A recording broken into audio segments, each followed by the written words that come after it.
Well, the city's budget committee is hearing from residents today about the proposed budget. CTV's Natalie Johnson joins us live from City Hall. Natalie.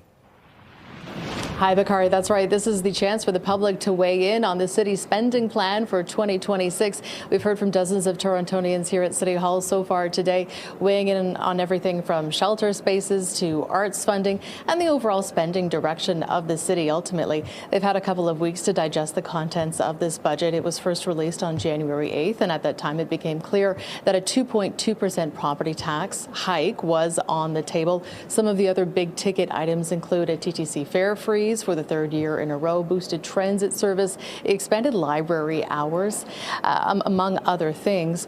It does all come at a cost, however, and we do know that the city has a fairly tight structural deficit, an opening shortfall of about $1 billion this year. So much of these new programs are being funded through withdrawals from rainy day reserves and other efficiencies found, for example, through the restructuring of the Toronto Parking Authority. What we've heard from residents here today is that many of them want to see more funding for the arts. That's been a very popular topic of discussion in the committee room.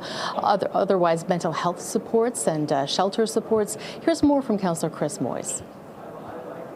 Toronto is the largest city in Canada, the fourth largest in North America, and we don't have the tools that we need to actually provide supports and services to our organizations. As you know, we have a huge housing crisis here. We have mental health crisis. All these things that are at our doorstep. Most of these things are not to, all of it is not to our doing. And all these things are not even our responsibility, quite frankly. It's the province that needs to actually deal with addictions and mental health. But when they don't actually come to the table in a honest and real way, we have no other option as a city but to actually provide supports where we can with the limited resources that we have.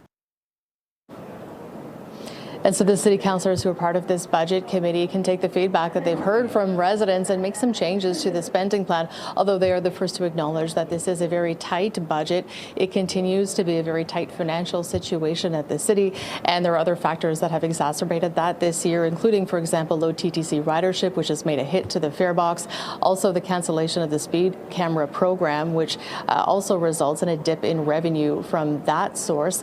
Ultimately, the mayor will have to provide her version of the budget before February 1st, and then later in February, full council will vote on the spending plan, including that proposed tax hike.